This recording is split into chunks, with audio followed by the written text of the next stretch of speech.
할렐루야. 예, 이 절기 설교를 하고 있습니다. 벌써 6번째고 이제 다음 주면은 마지막 이 7번째 설교를 마칠 텐데 오늘은 속죄일입니다. 속죄일. 속죄일. 말 그대로 속죄하는 거죠. 죄를 제사를 통해서 우리의 죄를 속하여 주시는, 구속해 주시는, 용서해 주시는 그런 제사라고 할 수 있는데, 근데 속죄일이 따로 이렇게 하루 있어요. 하루 속죄일이 1년 중에 하루 속죄일이 있습니다. 그러면 속죄를 그날만 하냐? 그건 아니에요. 사실 속죄의 제사, 속죄제는 연중 어느 때든지 드립니다. 우리 지난주에는 나팔절에 대해서 이렇게 함께 이야기했는데, 나팔절에도 보면은 뭐 번제도 드리고 소제도 드리고 속죄제도 드렸어요. 속죄제. 그러니까 이 절기 때 속죄제를 같이 드리고요. 또 죄가 있으면 깨달으면 속죄의 제사를 언제든지 가서 드릴 수 있는 거 아닙니까? 그러니까 속죄일이 있지만 속죄의 제사는 그날만 드리는 건 아니고, 사실은 1년 중 이렇게 항상 죄를 발견하고 또 절기 때 이럴 때 자신의 죄를 깨달았을 때 이렇게 드립니다. 굉장히 많이 드리겠죠. 그러면 굉장히 많이 드리는데, 그런데 그럼에도 불구하고 속죄일이 하루를 속죄하는 속죄일이 이렇게 정해져 있어요. 그럼에도 불구하고. 그러면 일반적인 평상시에 드리는 속죄의 제사와 이 속죄일에 드리는 속죄의 제사는 뭐가 다른 게 있을 거 아니겠어요? 차이점이 있을 겁니다. 그 부분을 말씀을 드릴게요. 이 속죄일에 드리는 속죄의 제사는 제사장의 속죄의 제사를 드립니다. 그리고 이스라엘 회중, 민족의 전체, 공동체의 속죄의 제사를 또 드립니다. 그리고 회막, 성막, 제사 드리는 이 성막, 우리 공부했죠 한번. 이 성막의 속죄의 제사를 드립니다. 이렇게 크게 3가지의 속죄 제사를 속죄일에 드려요.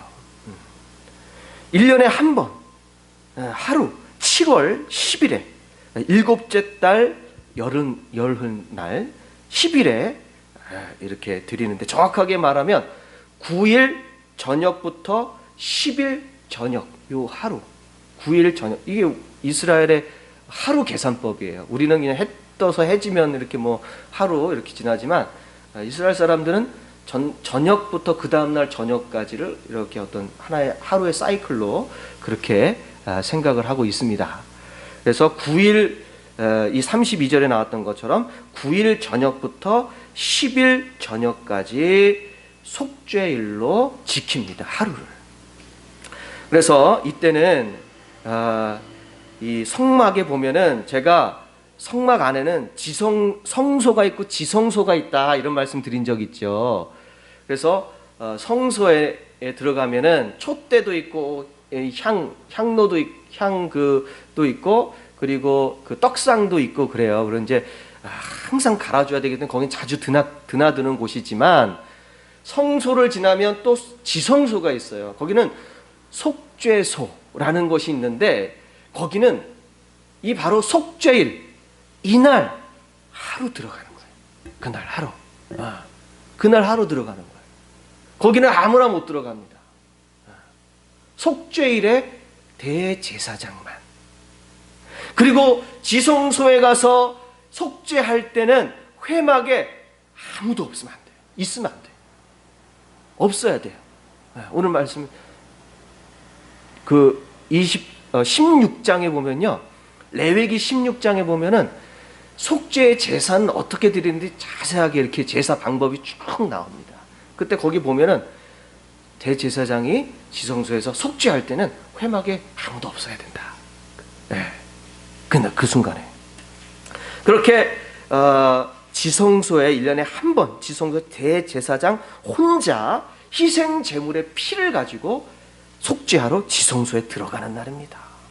그러니까 1년에 한 번도 안 들어가다가 하루 딱 가장 중요한 하나님의 임재가 있고 속죄가 이루어지는 지성소에 들어가는 날이니까 이 속죄일이 얼마나 중요한지 알겠죠. 그래서 성경에는 이 속죄일을 안식일 중에 안식일이다 이렇게 얘기해요. 안식일 중에 안식일. 그래서 안식일 중에 안식일, 성회로 가장 거룩한, 안식일 중에 안식이라고 말할 정도로 가장 거룩한 그 성회의 날이 되고, 그날에는 노동을 금지합니다. 성회에는 아무 노동도 하지 말라고 보통 그렇게 얘기하잖아요. 근데 어떤 절기의 성회는 간단하게 음식을 먹을 수 있는 건 또 허락하는 절기가 있어요.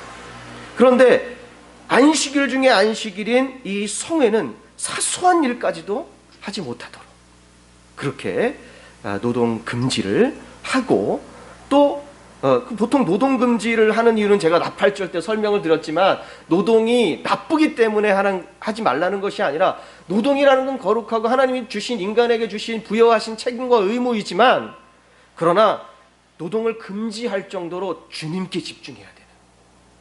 철저하게 하나님만 바라보고 주님께 무릎 꿇고 겸손하게 주님께 나가야 되는 날이기 때문에 그 중요한 노동까지도 멈추게 하는 거예요.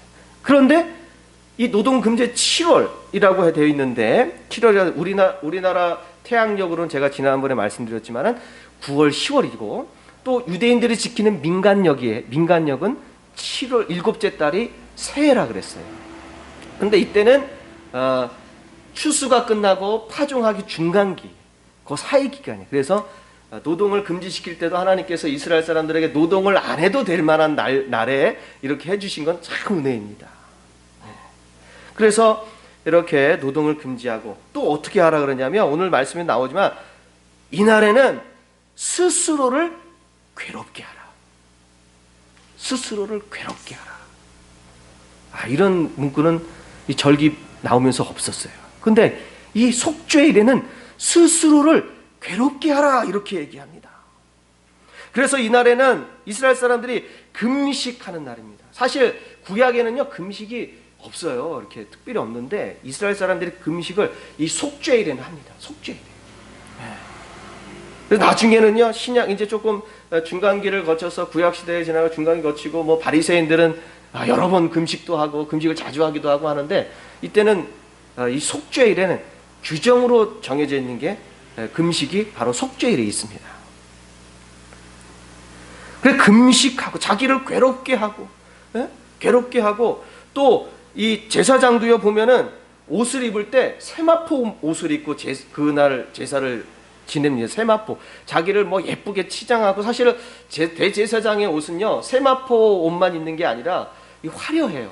보면은 이 다른 청색 이런 어떤 뭐 또 이 종 같은 그런 것도 금방울 같은 거 달려 있고, 뭐 하여간 뭐 이게 화려합니다. 그런데 이날에는 세마포만, 그러니까 자기를 치장하고 이런 거 하지 않아야 돼요. 자기를 괴롭게 하고 스스로를 낮추고 겸손하고 정결케 하려고 노력해야 되고, 금식해야 되고 단식해야 되고, 굉장히 이날은 철저하게 낮아지고, 자기를 스스로를 괴롭혀서라도 낮아지고 겸손하게 무릎 꿇어야 되는 그런 날이 속죄일입니다. 속죄. 그렇잖아요. 말이 속죄인데 내 죄를 주님께 가지고 나가서 하나님께 가지고 나서 용서해달라고 하는 그런 사람이 자기를 괴롭게 하지 않고 낮추지 않고 치장하고 즐기고 이러면 말과 행동이 다르잖아요. 일치해야 돼요. 속죄를 하면 속죄의 그런 마음도 가져야 되지만 우리의 겉모습도 속죄에 합당한 모습으로 잘 정돈해서 나가야 되는 것입니다. 그래서 이날에는 성회로 지키고, 노동을 금지하는 성회로 지키고, 또 스스로를 괴롭게 고행하지 않으면 백성 중에서 끊어지고 멸절된다. 이렇게 성경은 기록하고 있습니다. 그만큼 강력하게 이 속죄일의 규정을 하나님께서 지키기를 원하십니다. 아주 강하게 이 날을 엄격하게 거룩하게 지키도록 명령하셨습니다. 자, 그러면 이 속죄할 때 이 속죄는 어떻게 진행되는가? 첫 번째로 제사장의 속죄를 해야 돼요. 이스라엘을 속죄시키고 뭐 성막을 속죄하고 이런 업무를 맡아보는 제사장이 자기를 먼저 속죄하지 않으면 업무를 볼 수 없어요. 자기를 먼저 속죄해야 돼요. 그래서요, 저는 그래요. 이 목회자들도 아니 뭐 성도는 회개하세요, 뭐 어떻게 하세요. 자기가 먼저 하나님 앞에 무릎 꿇고 자기의 죄가 무엇인가 속죄하는 자세가 아주 중요한 목회자 덕목 중에 하나라고 생각을 합니다. 스스로를 괴롭게 할 줄 알고 스스로를 먼저 주님 앞에 회개하고 그리고 단에 서고 말씀을 선포하고 주의 일을 보고 이런 것들이 굉장히 중요합니다. 그래서 제사장이 가장 먼저 속죄를 합니다. 제사장의 속죄의 제물은 숫송아지입니다. 송아지. 송아지를 준비하고 세마포 속옷, 속바지, 띠, 관 전부 세마포, 거룩과 정결함을 상징하는 세마포 옷을 입게 합니다. 거룩함과 정결, 깨끗해지기 위해서 이런 외적인 자세를 갖추게 합니다. 우리는 그래요. 아니 마음만 있으면 되지 뭐 겉모습이 좀 어떤 뭐 이렇게 얘기할 수도 있겠지만 아닙니다. 마음도 중요하고요. 속과 겉이 다 중요합니다. 함께 잘 준비되어야 해요. 그리고 깨끗이 씻고 입는 거예요. 입고 그리고 숫송아지를 잡아요. 피를 받습니다. 송아지에서 쏟아지는 피를 받아요. 그리고 향로를 가져다가 번제단에 불을 채워가지고 번제단에 항상 불이 있거든요. 불이 있어요. 그걸 향로에 채우고 향기로운 향을 태웁니다. 그리고 성소로 들어가서 그 향로에서 나오는 그 연기로 이 성소안을 채워요. 성소안을 채워요. 그럼 뿌옇죠. 앞이 잘 안 보일 거예요. 뿌옇죠. 거기 성소 안에 이게 작은 성소 안에 꽉 막혀 있잖아요. 근데 거기서 향을 펴보세요. 연기가 어디 나가는 통로가 있는 게 아니에요. 그냥 뿌옇게. 근데 이유가 있어요. 향을 태워서 뿌옇게 만드는 이유가 있어요. 그 이유는 뭐냐? 여기는 안 나왔지만 16장에 보면은 속죄 제사를 드리는 방법이 잘 나와 있습니다. 16장을 다시 한번 따로 읽어보시고요. 그래서 보면은 이 뿌옇게 연기로 지성소 안을 채워서 지성소의 속죄소를 가리게 하라 그래. 향으로 연기로 가리게 하라 이렇게 돼 있어요. 그러니까 그래야 죽지 않아 이렇게 써 있어요. 그래야 죽지 않는다. 이 연기로 가려야지 속죄소를 가려야 네가 죽지 않을 것이다 이렇게 돼 있어요.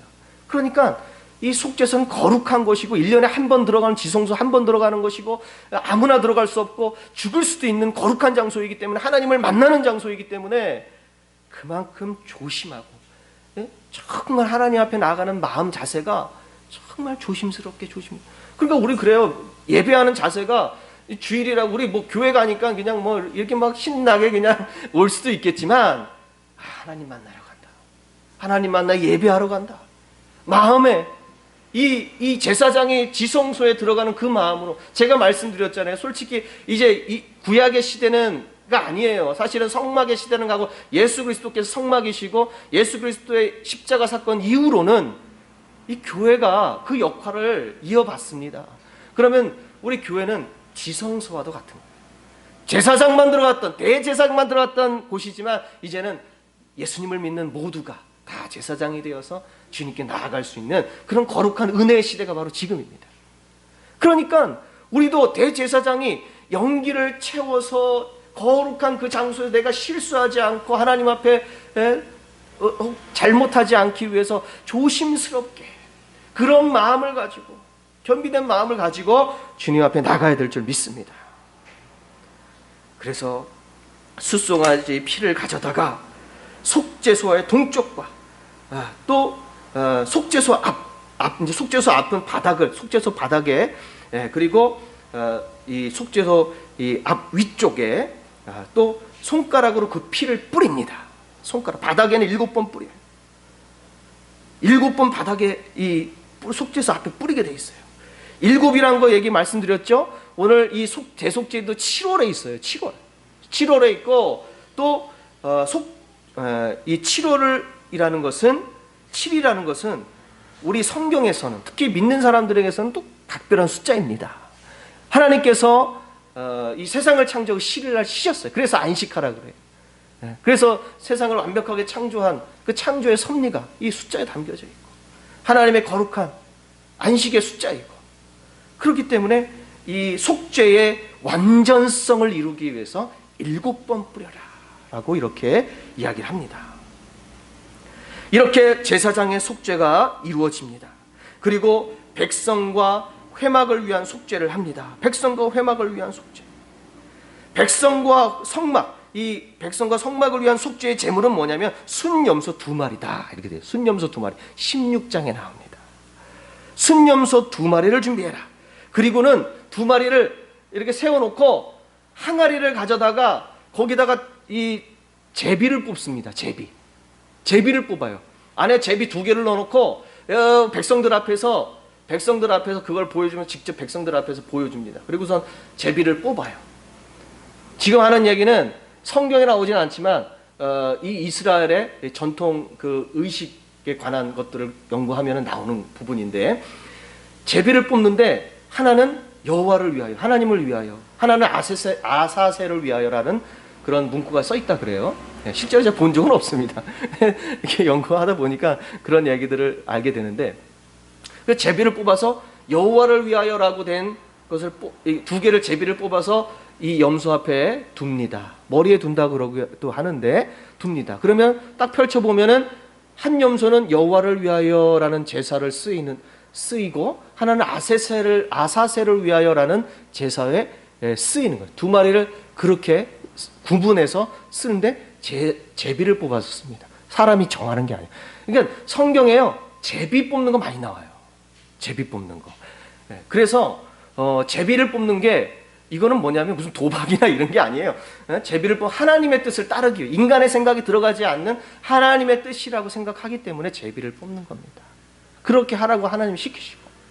그래서 염소 2마리의 역할이 달라요. 하나는 하나님을 위하여, 하나는 아사셀을 위하여라는 역할로 쓰임받는. 그러니까 아사셀이라는 게 나오는데, 이 아사셀이라는 것은 굉장히 난해한, 성경에 해석하기 어려운 것 중에 하나가 바로 아사셀을 위한 염소예요.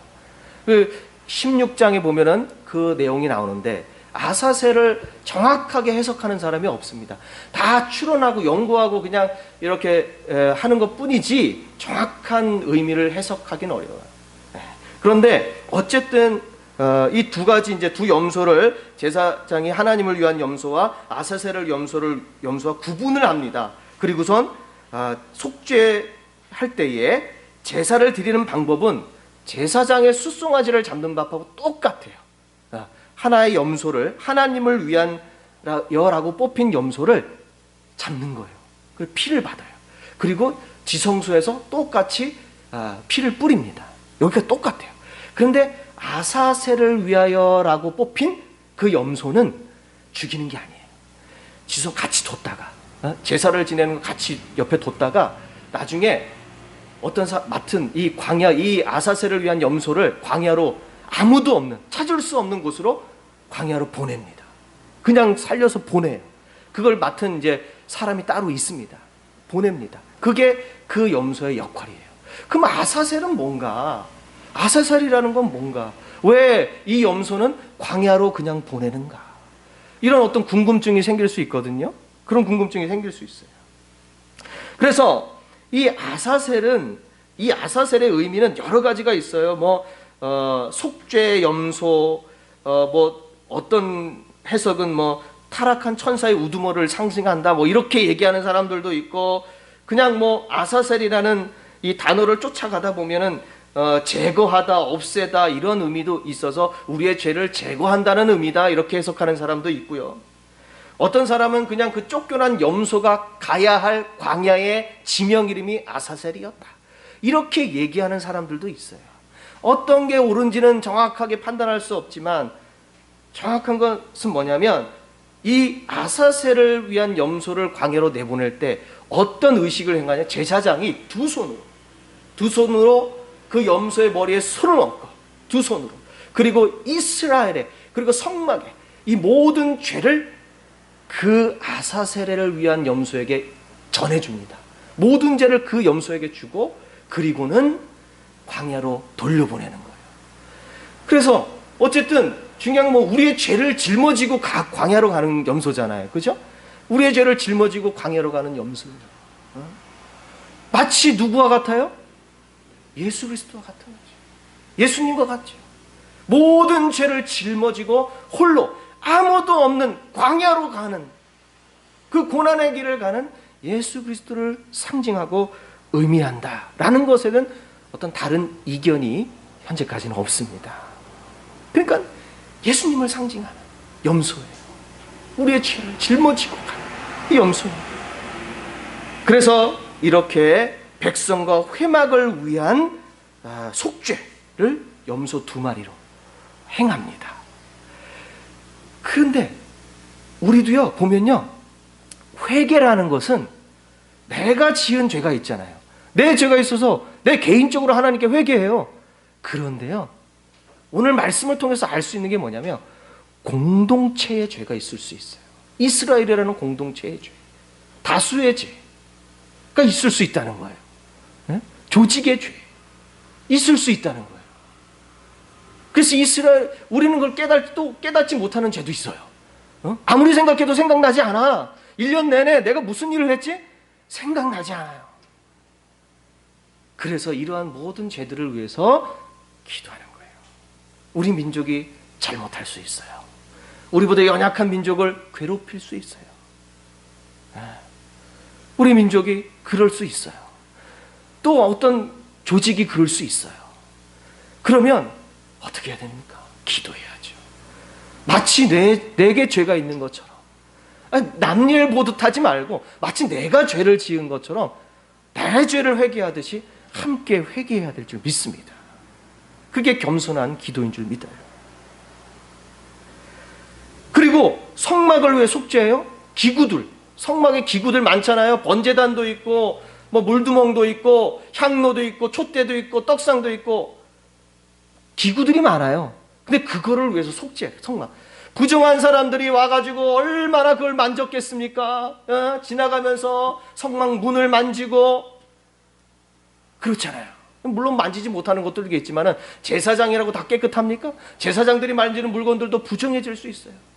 부정한 사람이 만지면 부정해진다고 생각을 해요, 구약에서는. 그래서 저도 기도할 때 뭘 기도까지 해봤냐면 벌통 있죠, 벌통. 벌통에다가 안 사고 기도해 본 적, 소를 위해서 기도한 적도 있고 그러거든요. 벌을 이제 양봉하시는 분이 있어서 가가지고 거기서 벌통을 붙잡고 기도했어요. 그런 적도 있어요. 그러니까 이게 아무 효력이 없다고 생각하시면 사람만 안수해서 기도하는 게 아니에요. 우리 교회를 위해서 교회 문을 붙잡고, 네? 교회 의자를 붙잡고, 피아노를 붙잡고, 강단을 붙잡고 기도하는 겁니다. 기도해서 이 자리를 채워주시고 이 문을 드나들게 해주시고 아름다운 소리가 나게 해주시고 하나님의 말씀이 정확하게 선포되게 해주십시오. 다 거룩하게 다 이렇게 만져서 기도하는 거예요. 우리 성도님들도요, 그런 기도 한번 해보세요. 집에서도요, 우리 자식들이 먹는 밥그릇을 붙잡고 기도해 보시고 그렇게 간절히 기도해 보세요. 그러면 은혜가 넘칠 줄 믿습니다. 그렇게 회막을 위해서 속죄의 제사를 드립니다. 그래서 제사장과 백성과 이 성막을 위한 속죄가 이루어지고, 그리고 나서 또 이 번제를 드려요. 번제를 드리고, 그리고 나서 그 번제단에 있는 번제단 뿔에도 또 피를 바르고, 이런 이 과정들이 이어집니다. 그리고 그 속죄 제물의 기름 다 제단에 불사르고, 가죽 고기 또 그 배설물 이런 것도 짐 밖에 나가서 다 태웁니다.